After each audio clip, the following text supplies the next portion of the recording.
we will learn how to add citation manually. What happens sometimes you just want to add the informative web page in your citation that is not available at Google Scholar since it is not a research paper. So what happens? Let's open the browser first. For example, I want to add this web page.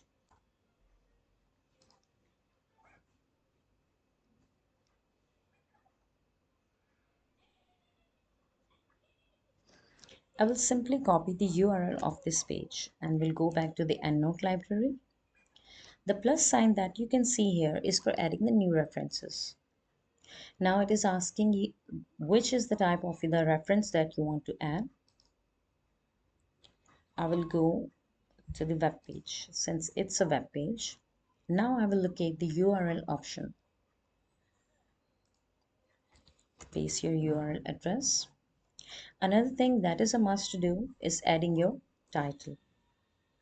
You will go back to the web page and will copy the title. Now paste your title here.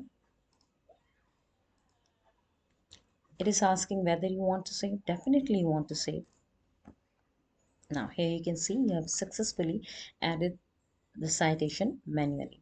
Now you just want to see how does that look inside your Words document. Let's open a Words document file. Here I have already cited one reference that is of a research paper. Now I want to see another reference that I have added manually of a web page. I will locate for the place where I want to add the citation. Just select the FTIR functional group, go back to the Words file. In the Insert Citation option, just click here. Sorry. Okay, I have opened there. Go back again and add it here.